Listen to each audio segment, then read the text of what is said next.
Welcome to Sasi media. So இந்த வீடியோவில் promo அப்புறம் லைவ் அப்டேட் இது எல்லாத்தையுமே பார்க்க போகிறோம். மெயினாக திவாகருக்கு ஓட்டுகள் குறைஞ்சிக்கிட்டு இருக்கு அப்படிங்கிற மாதிரியான செய்திகள் வந்துட்டுருக்கு அஃபிஷியலில். ஆனால் அவங்களுக்கு இதெல்லாம் யார் சொல்கிறானே தெரியல. சரி, எல்லாத்தையுமே வீடியோக்குள்ளே டிஸ்கஸ் பண்ணுவோம். நீங்கள் நம்ம சேனலை சப்ஸ்கிரைப் பண்ணலாம், சப்ஸ்கிரைப் பண்ணிடுங்க. முதல்ல இந்த அப்டேட் கொடுக்குறாங்கல்ல, அப்டேட் கொடுக்குறாங்க திவாகருக்கு அஃபிஷியலில் ஓட்டு குறையுதுன்னு. யார் உங்களுக்கு சொன்னால் அதங்கிறத சொல்லவே மாட்டேங்கிறாங்க. அதாவது அன்அஃபிஷியல் நமக்கு தெரியும், அஃபிஷியல் அங்கே சேனல் உள்ளவங்களுக்கு தான் தெரியும், அதை ரொம்ப சீக்கிரட்டாக வச்சுருப்பாங்க.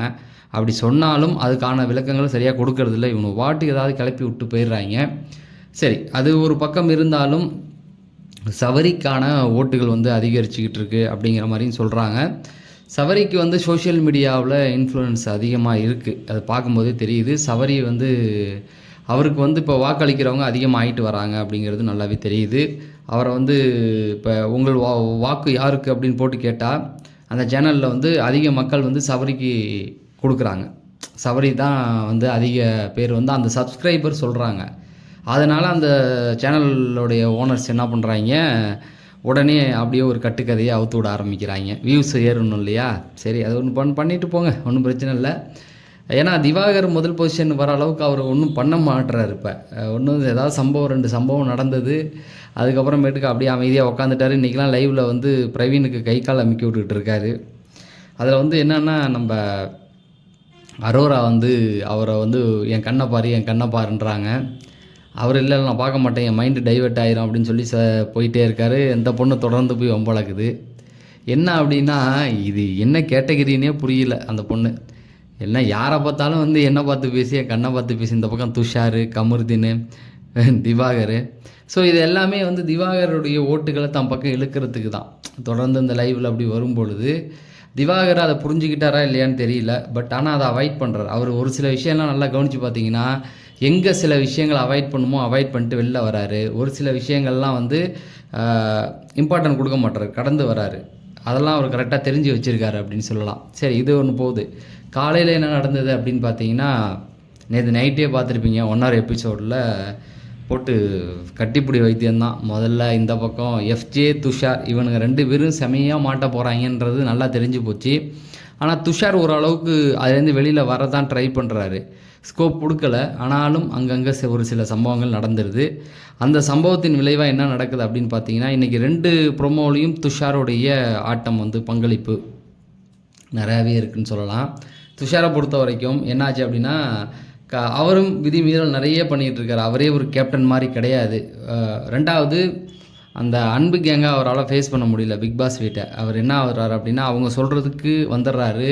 இந்த வீட்டில் உள்ளவங்கள எதிரியாக பார்க்க வச்சுட்டாங்க. அதுக்கு மெயினான ஆள் கனி தான். இந்த வீட்டில் உள்ளவங்களையும் அந்த வீட்டில் உள்ளவங்களையும் எதிரியாக பார்க்க வச்சு அவங்கெல்லாம் நம்மளை வேலை வாங்குறாங்க, நம்மலாம் கஷ்டப்படுறோம் அப்படிங்கிறத சொல்லி வச்சுட்டாங்க.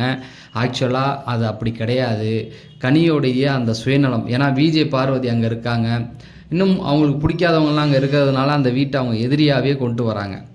உண்மை என்னன்னா, அந்த வீடு நம்மளுடைய வீடு தான், நம்ம அடுத்த வாரம் அந்த வீட்டுக்கு போய் ஆகணும் அப்படிங்கிறது அவங்களுக்கு புரியல. ஒருவேளை போனதுக்கப்புறம் வர முடியலன்னா ஒன்றும் பண்ண முடியாது, அங்கேயே மாட்டிக்கணும். அதை அவங்க வீட்டில் உள்ள யாருக்கும் புரியல. ஏன்னா இவங்ககிட்ட சொல்லிகிட்டு இருக்காங்க, ஆதிரைகிட்ட. சரி, இதெல்லாம் இருக்கும்போது துஷார் என்ன பண்ணிட்டாரு, அந்த மைக்கு கட்டி வைக்கிறது, விதிமீறல் அவர் நிறையா பண்ணிகிட்டு இருக்காரு. அதில் என்ன பண்ணிட்டார் பிக் பாஸ் கடுப்பாகி, தம்பி நீ கேப்டனே தேவை கிடையாது, இப்படி ஒரு கேப்டன் எனக்கு தேவையில்லை அப்படின்னு சொல்லி நீ கேப்டனவே தேவையில்லைன்ட்டார். இந்த 8 சீசனில் இப்படி ஒன்று நடந்ததே இல்லை, அடித்து விட்டார். அது அவருக்கு ஒரு பெரிய பாடமாக இருக்கும். ஏன்னா இந்த மாதிரி பிக் பாஸ் வீட்டுக்குள்ளே இனிமேல் வரவும் ஒழுங்காக இருக்கணும் அப்படிங்கிறதுக்கு. அடுத்தது பார்த்திங்க அப்படின்னா, இந்த டாஸ்க்கு நாமினேஷன் பாஸை அவர் ஜெயிச்சிட்டார் அப்படிங்கிற மாதிரி தான் சொல்கிறாங்க. இதுலேயும் எல்லாருக்குமே தெரியும் பிக் பாஸ் வீட்டில் உள்ளவங்க தான் இருக்க போகிறாங்க அப்படின்னு. ஏன்னா அந்த வீட்டில் ஆள் சரியாக பத்தலை, வெறும் பசங்க மட்டும் இருந்திருந்தாங்கன்னா டஃப் கொடுத்துருப்பாங்க. எல்லாம் பொண்ணுங்க ஒரே ஒரு வினோத் அப்படின்னா என்ன பண்ண முடியும், திவாகர் எப்படின்னா. ஸோ அது ஆனால் அவனுக்கு கேமை கொஞ்சம் புரிஞ்சு விளாண்டுருந்தால் அவனுக்கு தண்ணி காமிச்சிருக்கலாம். நாங்கள் வைக்கவே முடியாதுடா, இவனுங்க உடன்பட்டுருக்கக்கூடாது. அதிகாரம் கையில் இருக்குது அப்படின்னா நாங்கள் உடன்பட்டுருக்க முடியாதுன்னா இழுத்துருக்கலாம். அப்படி இல்லாமல் உடன்பட்டு இப்படியே போயாச்சு. சரி, அதை விட்டுடுவோம். இந்த பக்கம் பார்த்தீங்க அப்படின்னா, பிக் பாஸ் இப்போ கமருதீனும் செகண்ட் ப்ரோமோ பார்த்தீங்கன்னா கமருதீனும் நம்ம துஷாரும் தான் டஃப் கொடுத்துக்கிட்டு இருக்காங்க. ஸோ அதான் துஷாரை பொறுத்த வரைக்கும் இந்த டாஸ்க்கெலாம் நல்லா விளாண்டுக்கிட்டு இருக்காரு அப்படின்னு நல்லாவே தோணுது. பட் அந்த கேப்டன்சி டாஸ்க்கு அதை இந்த டாஸ்க்கு இதெல்லாம் விளையாடுறாரு. கொஞ்சம் விதிமீறலில் கொஞ்சம் கவனிச்சிருந்தாருன்னா நல்லா வந்திருக்கலாம். முதல்ல அந்த அந்த 2 பொண்ணுங்கள்ட்டேருந்து முதல்ல அவர் வெளியில் வரணும். நம்ம இவங்க அரோரா இருக்காங்களா, அதுலேருந்து வெளியில் வரணும். ஏன்னா அவங்க கணிச்சிட்டாங்க இந்த வாரம் லைவ்லலாம் பார்த்தீங்கன்னா இவர் பின்னாடியே தான் சுற்றிக்கிட்டு இருக்காங்க. அவங்களுக்கு வந்து அந்த சோஷியல் மீடியா அவங்க யூடியூப் சேனல் எப்படி இருந்தாங்களோ அந்த மாதிரியே இங்கே கொண்டு வரணும்னு நினைக்கிறாங்க. சரி, இந்த பக்கம் பார்த்தீங்கன்னா நம்ம விஜய் பார்வதி அவங்க பண்ணோன்னா நம்ம கமருதீன் பண்ணி சுற்ற ஆரம்பிச்சிட்டாங்க. அவங்க கூட ஒரு லவ் கண்டென்ட் லைவில் போயிட்டுருக்கு. ஆனால் அடிச்சு விடலை. லைவில் என்ன போகுது அப்படின்னு பார்த்தீங்கன்னா அந்த லவ் கண்டென்ட் கொடுக்க ஆரம்பிச்சிட்டாங்க. என்னை உப்பு முட்டை தூக்கு, என்னை தூக்கு, இந்த மாதிரியான விஷயங்கள் வந்து விஜய் பார்வதி, அதாவது எப்படி ஆக போகுதுன்னு தெரியல. இப்போ 3வது ஜோடி ஒன்று உருவாயிடுச்சு அப்படின்னு ஏற்கனவே பிரவீன் காந்தி சொன்னார். கண்டிப்பாக 3 இல்லை 4 உருவாகணும். அதில் 3 கன்ஃபார்ம் ஆகிடுச்சு. இந்த பக்கம் நம்ம எஃப்ஜேவுக்கும் ஆதிரை வந்து சும்மா அவனை நோண்டிக்கிட்டு ஏதாவது பாட்டு பாடு, டான்ஸ் ஆடு, இல்லைனா நான் டாஸ்க் கொடுப்பேன் நீ செய் அப்படிங்கிற மாதிரி போயிட்டுருக்குது. அந்த இடத்துல தான் கனி வந்து ஏற்றி விட்டுட்ருக்காங்க. பிக் பாஸ் வீட்டுக்கு நாங்கள் ஒன்றும் அடிமை கிடையாது, ஸோ லக்ஸரி வீட்டுக்கு அப்படின்னு சொல்லி. இது என்ன சொன்ன, லக்ஸரி வீட்டுக்கு நாங்கள் அடிமை யார் கேட்டோம் ஒன்று? இந்த அம்மா கிச்சன் டீமே கிடையாதுங்க. இது பாட்டுக்கு உள்ளே போய் ஏதோ ஹெல்ப் பண்ணுறேன்னு சொல்லிக்கிட்டு தேவையில்லாத வேலைகளை பார்த்துக்கிட்டு இருக்கு. சவரி தான் வந்து அங்கங்கே கலாச்சி வரும். சவரி வந்து நான் எதிரான ஆள் கிடையாது, அவருக்கு ஓட்டு உள்ளட்டும். ஆனால் அப்பப்போ ஒரு சில வார்த்தைகளை விட்டுறாரு. லைவ்லலாம் ரொம்ப மோசமான சில வார்த்தைகள்லாம் பேசுகிறாரு, டபுள் மீனிங்கில் உள்ளது, இந்த மாதிரியான விஷயங்கள். அதுக்கப்புறம் என்னாச்சு அப்படின்னா எல்லாம் ஒன்றா உட்காந்து நடிக்க ஆரம்பிச்சிட்டாங்க. நடிச்சு காட்டுன்னு. அதில் கமருதீன் வந்து சூப்பராகவே நடிச்சு காமிச்சார். அந்த ரவுடி மாதிரியான கெட்டப்பை வந்து சூப்பராகவே நடிச்சு காமிச்சார். அது அவர் பாராட்டுற மாதிரி இருந்தது. எப்போ கமருதீனுக்குள்ளே இவ்வளோ ஒரு டேலண்டா அப்படின்ட்டு. இந்த பக்கம் பார்த்தீங்க அப்படின்னா திரும்பவும் என்ன பண்ணிட்டானுங்க, ஆதிரை ப்ளஸ் எஃப்ஜே உட்கார வச்சு கண்ணு பாருன்ட்டாங்க.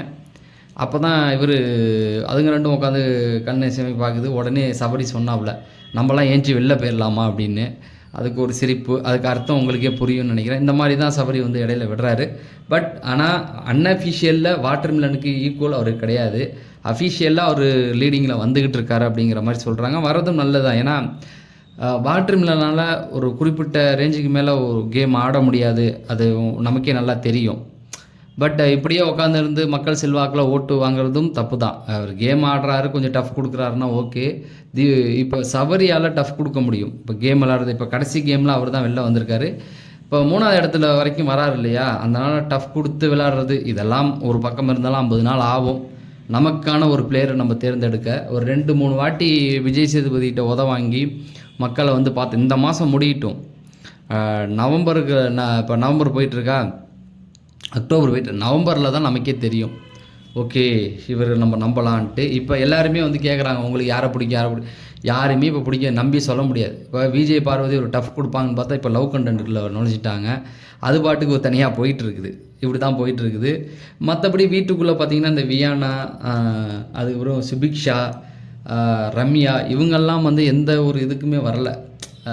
விக்ரம், இவங்க தனியாக ரம்யாலாம் போய் உட்காந்துக்கிட்டு ஒரு கதை பேசிக்கிட்டு இருக்காங்க. எனக்கு எப்படிலாம் ப்ரொப்போசல் வந்தது அப்படின்னு சொல்லி ரம்யா சொல்ல, அவங்க தான் கரகாட்டம் ஆடுறவங்களாச்சு, அவங்கள என்னென்ன வந்திருக்கும் இல்லையா, அதெல்லாம் சொல்லிகிட்டு இருந்தாங்க. கேமி இவங்கெல்லாம் தனியாக அப்படி தான் போயிட்டுருக்கு. லைவ்லேயுமே வந்து ரொம்ப பரபரப்புலாம் இல்லை. இனிமேல் தான் டாஸ்க்கெலாம் ஆரம்பிக்கும். ஸோ தொடர்ந்து நம்ம அப்டேட் கொடுத்துக்கிட்டு இருப்போம். காலையில் ஈவினிங் ஓட்டு அப்டேட் கொடுத்துக்கிட்டு இருக்கோம். ஸோ எப்போதும் 2 மணிலேருந்து 2:30க்குள்ளே நம்ம சேனலில் இந்த டைமில் ஒரு வீடியோ வரும். தொடர்ந்து உங்களுடைய ஆதரவு தாங்க அப்படின்னு சொல்லி நான் விடைபெறேன். நன்றி, வணக்கம்.